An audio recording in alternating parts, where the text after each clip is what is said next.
Exam 2 is worth 40% of your overall study score. So it definitely is where the money is. I'll quickly give you 5 tips about strategies for Exam 2, and these apply for specialist methods, even general. And then we'll look at 3 content areas that are always heavily assessed in Specialist Maths Exam 2. Number 1, manage your time. So a maximum of 30 minutes on your multi-choice section. With your 15 minutes reading time, you probably spend that reading the extended response. I generally recommend students start with the extended response because you've just spent 15 minutes reading it, then you just get into it. Of course, you just go through, do all the questions you can. Anything where you really have to think hard or it's confusing, just skip it. You can always come back to it. So with that first 60 to 90 minutes of your Exam 2, you shouldn't really have to think too hard because you're just going through and doing all the questions that are predictable, you've practiced before. And then you're leaving those really hard ones for the last half an hour when you're going to come back and give them your best shot. Tip 2, don't forget you have a CAS calculator. It's a CAS exam, you're meant to use your CAS calculator. Of course, anything worth more than 1 mark does require working, but that can be as simple as writing an equation, writing a method, but then the actual calculation can be done on your CAS calculator. Tip 3, on the flip side, don't forget that you have a pen and paper. So some questions, particularly some multi-choice, are designed to be easier to do with a few steps of working by hand. Draw diagrams as much as you can, so often for vectors, complex numbers, probability, if you're drawing normal distributions, that sort of thing. It really helps to get your head around the question and see what's going on. Tip 4, RTQ, which stands for read the question. Before you answer it and after you answer it, to make sure that you actually answered what the question asked. So RTQ, sometimes people say RTFQ, which I believe stands for read the full question. So, all those details about rounding, coordinates, is the question asking for one thing, is it asking for 2 things? All those sorts of things that are so easy to miss when you're under pressure. Everyone's going to be under pressure, everyone's going to be stressed. And step 5, remember to breathe. It's normal to get worked up and anxious if something's not working. It's a 2-hour exam. There are going to be challenging things in there. And then the negative self-talk starts, like, why? I can't do this, I'm going to fail. And you'll often find that what happens is you actually be holding your breath while those thoughts are going on. So if you notice it, a few deep breaths, move on, leave that question, you can come back to it later. It's easy to say, don't be nervous, just do your best. But it actually is very normal to be nervous, anxious, feel the pressure. So if you do notice that, take a few deep breaths. I think you'll find it really does help. All right, so let's get into some more content-specific things regarding Specialist Maths Exam 2. Key skill number 1 is hypothesis testing. Ever since this was added to the study design in 2016, it's come up every year on Exam 2, always in the extended response, so it's worth a fair few marks, something you need to make sure you can do. The process is always very, very similar. So step 1, we're going to assume the null hypothesis is true. Step 2, we're going to use our sample mean to calculate our p-value. And step 3, if the p-value is less than alpha, our significance level, we're going to reject the null hypothesis. So if you don't know what any of those words mean, we'll go through an example. Step 2 is the one that takes a little bit of work. Step 1 and 3 are quite straightforward. So let's dive into this example from the 2017 Northern Hemisphere exam. A bank claims that the amount it lends for housing is normally distributed with a mean of 400,000 and a standard deviation of 30,000. A consumer organisation believes the average loan amount is higher than the bank claims. To check this, the consumer organisation examines a random sample of 25 loans and finds a sample mean to be 412,000. A, write down the 2 hypotheses that would be used to undertake a one-sided test. Alright, so here we go. So step 1 is we identify the null hypothesis, which is always that the mean is equal to something, is whatever the claim is. Here, the bank is claiming the mean is equal to 400,000. The alternative hypothesis H1, the number is always the same, so 400,000 is not going to change. Then mu is either greater, less, or for a 2-tailed test, not equal. Why here do we have greater? That is because in the second sentence, it says that the consumer organisation believes the average loan amount is higher. So that word higher tells us we're doing a one-sided test. With our alternative hypothesis, mu is greater than 400,000. Common error, sometimes students would write H0 is equal to 400,000. So it's not that H0 is equal to 400,000. H0 is the null hypothesis. That is that the mean is equal to 400,000. So just be careful with that one to use the correct notation there. B, write down an expression for the p-value and evaluate it to 4 decimal places. So now we're at step 2, and there's a few ways we can calculate this p-value, but I think it's a good idea to draw up a diagram in either case. So the diagram we're going to draw up is this bell curve for x bar, the sample mean. And in the middle, we put the claimed mean, 400,000. Now, what is the p-value? So the p-value on this diagram is an area under the bell curve. And it's the area under the curve which is greater than our sample mean, which we were told is 412,000. So once we know what the p-value is, we can then calculate it. How do we calculate that? Again, there's a couple of ways. The first way is used to normal CDF. We first want to define the mean and standard deviation for x bar here. So the mean is 400,000. Standard deviation is sigma over root n. So I've written the variance here as sigma squared over n. N 25 being the sample size. As we were told in the question, we're taking a sample of size 25. Now we can work that out on the CAS calculator, but this question actually asked us to write down an expression for the p-value and then evaluate it. We can see it's 2 marks. So the expression is basically p is a probability that x bar is greater than 412,000, as we can see in our diagram.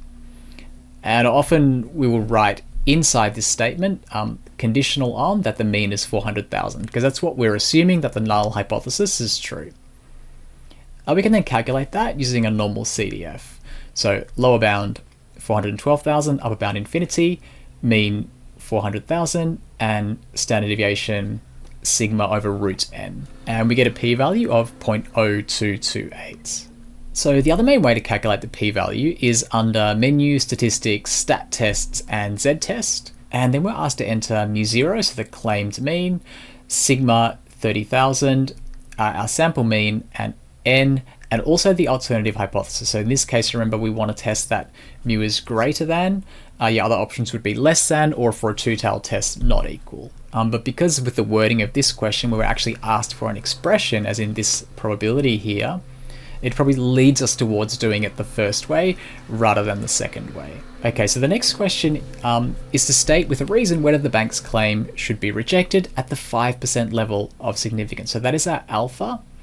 And then we are testing, is p less than alpha? If the p-value is less than alpha, then we reject. P-value's less than alpha, you reject the null hypothesis. In this case, we reject. Part D, what is the largest value of the sample mean that could be observed before the bank's claim was rejected? This sometimes we call the critical value. So we bring back our diagram. It's the same idea, but now we're saying if this area here is exactly 0.05, what is the largest sample mean I could have where I'm just on this boundary? We can find that using an inverse normal. So on the TI, we put always the left-hand area. So if this is 0.05 here, our left-hand area is going to be 0.95. Mean and standard deviation, and we get 409,000, and the nearest $10, this is 409,870. Sometimes, depending on the question, we have to be careful which way we round, but I think the way this is worded, we'll just round naturally. And the last part of the question, if the average loan made by the bank is actually 415, not 400,000, what is the probability a random selection of 25 loans has a sample mean that is at most 410,000? So this is getting at the concept of a type 2 error, where the null hypothesis is actually false. And what is the probability that we actually did not reject the null hypothesis even though it was false? This one is slightly different because we're actually, not only are we given true mean, we're also given this 410,000. So we're not exactly using this critical value, which we'd found in the previous one. We're using something which is very close. But in a type 2 error question, we would just use this value exactly as it is and find this area here. As this question is worded, so we know the true mean is 415,000. What is the chance that we're in this area here? Again, it's just a normal CDF question. Often in exam 2, the structure of the questions is very similar. So state your hypothesis, find your p-value, reject or not reject. And then we get to this something about type 1 or type 2 errors. Obviously the type 2 error one takes a little bit more thinking and calculations, often used as the last part of the extended response question. But hypothesis testing, definitely something to master if you haven't already. It will be on your exam too. Next key skill for y'all is complex numbers and sketching on the complex plane. Again, there's always an extended response question devoted to this, and this is a pretty standard one from VCAR 2008. Starts off with a verify. So verify that this is one root of this equation. So the thing with the verify is we're allowed to actually just sub this in for z, cube it, and show that we get I. Okay, we don't have to do the show that, where we actually work backwards and show where this comes from. We just sub it straight in, and we're going to cube it. I would like to do this in polar form. It's just going to be easier. If we draw it up on the complex plane, with a real component of root 3 on 2, imaginary component of half, the angle there is going to be pi over 6, and the distance there is going to be 1 by Pythagoras. So this is cis pi on 6, or e to the I pi on 6. When we cube that, well, we can use Dumont's theorem that says we just times the angle by 3. That gives us cis pi on 2, which is I as required. Other way to do it would be in Cartesian form, so cubing out those 3 brackets and showing that all simplifies down to I. I think the polar form is definitely going to be easier. Next part of this question was to plot the 3 roots of I on the Argand diagram below. So we already had one root, which was given to us. We'll call it Z1. We just need to put it in the right place. Having already converted to polar form is now really useful. We know the angle is pi on 6, 1/3 of the way to pi on 2, and the distance is 1, so it should be on this circle here. And what do we expect with the 3 roots of I is 3 roots equally spaced around that same circle. And we can work out that one of them is going to be down here at negative I, because when we cube that, we're going to get positive I. The other one's going to be over here, reflected around the x-axis. Now we get to some complex relations, and we want to find the points of intersection of these two curves. Well, this one's a straight line, this one's going to be a circle. As we'll see when we sub in z as x plus yi. So if I start with this one, x plus yi minus I, if we group our imaginary terms, we get x plus bracket y minus 1i. We want to take the modulus of that. So using Pythagoras theorem, we'll get this expression, which is actually going to be a circle, x squared plus bracket y minus 1 squared is equal to 1. Now for the second expression, well, real z is just x, imaginary z is just y. You can see that's just going to be a straight line. Then we solve this circle and this straight line simultaneously, and we get 2 points of intersection. Obviously the solving there we would do on the CAS calculator. And while we're talking about the CAS, with a question like this, we can define z equals x plus yi, and then just type this in terms of z, and it would give it back to us in terms of x and y. So save us a bit of work there. Next part of the question, following on from that, is to sketch these two relations. So this one, circle, center at 0, 1, radius 1, and this one straight line with a gradient. This is a gradient of negative root 3 because this is x in terms of y. So this is going to be the line y is equal to negative root 3x. We should make sure that they cross roughly at the right point, so 0, 0 here, and then this other point, which was negative root 3 on 2 and 3 over 2. With your circle, you don't need to bring a compass or anything, but it should look roughly circular, roughly symmetrical. And the next part of the question was to shade a region. So again, it's the same relations, but now we've got inequalities here. So mod z minus I is less than or equal to 1. So that means we're now going to be inside this circle because the radius is now less than or equal to 1. And this one actually looks quite different. This is talking about a ray, but if we just focus on the ray for a minute, so let's say arg z is equal to 2 pi on 3, what that's going to be is open endpoint, and then in this direction with an angle of 2 pi on 3 from the positive x-axis. We don't go in the other direction because that would be an angle of negative pi on 3. So ray is always a one directional thing.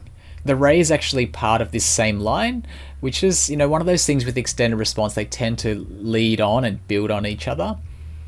So this line does have a gradient of negative root 3. This angle will be 2 pi over 3. So we're shading the region then, which is between this line and inside the circle. And part F is to find the area of that shaded region. So again, like all very common things that we get asked to do on the extended response question on complex numbers. So just if we look back at that again, this is actually a segment. It's actually a major segment. But what you need for your segment formula, which is on your formula sheet, is this angle from the center. So the hard bit was recognizing actually this angle is 2 pi on 3. And it's actually a very well designed question because at the very start, we were asked about the 3 cube roots of I. And if we look at, this is 2 of them here, just shifted 1 unit up. So this angle we can work out is actually 2 pi over 3. For the major segment, we'll want to use an angle of 4 pi on 3 because we want the major angle.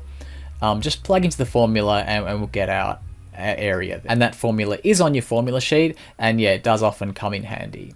The other way of doing this would be like using integration, but that's going to be a little bit tricky because we'd have to break this circle into 2 semicircles.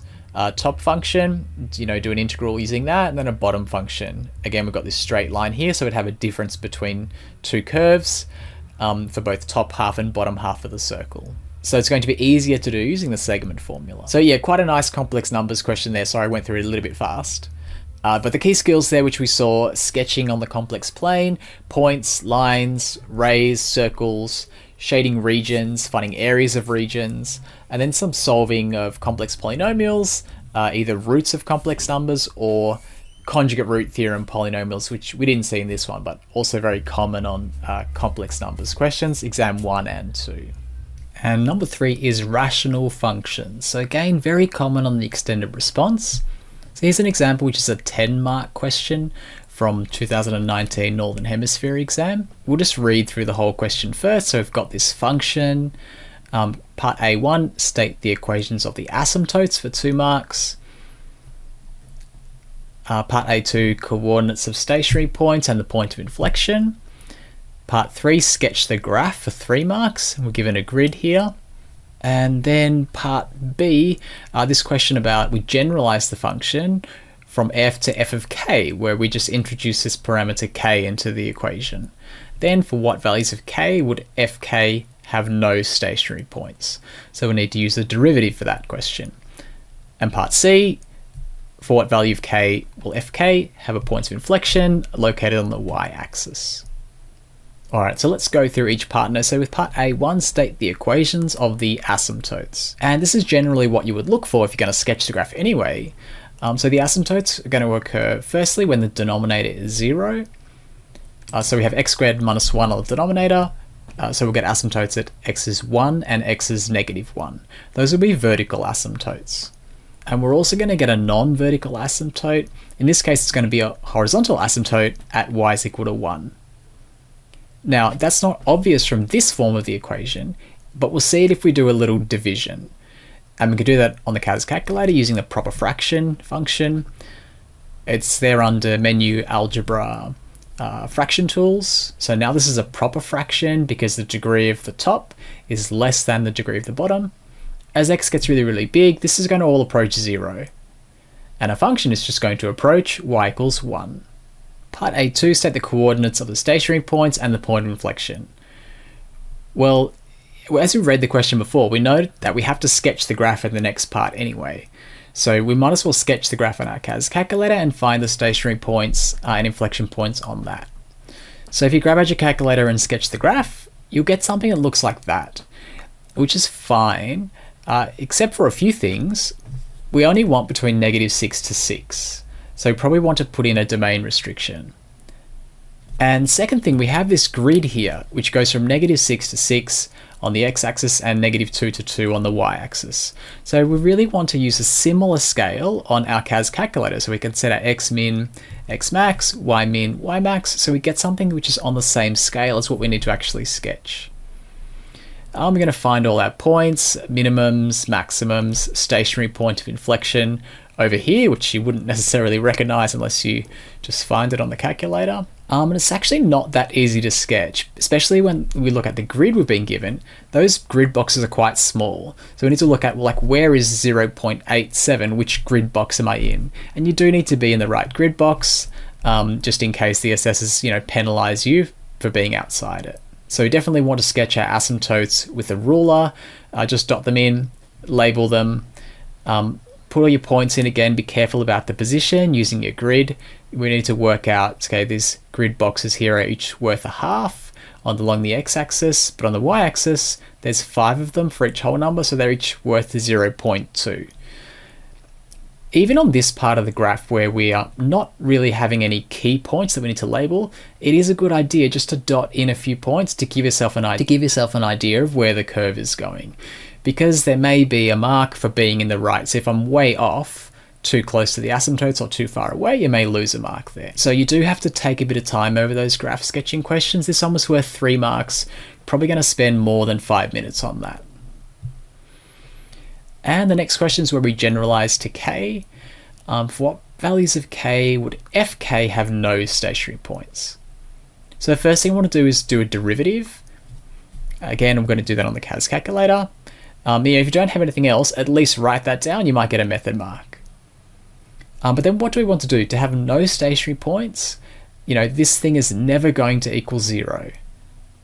If we look on the CAS calculator, when would that equal to 0? We get these expressions in terms of k. We notice they both have a square root in them with a k bracket k plus 2, and that is essentially going to be the discriminant of this quadratic equation that's on the numerator.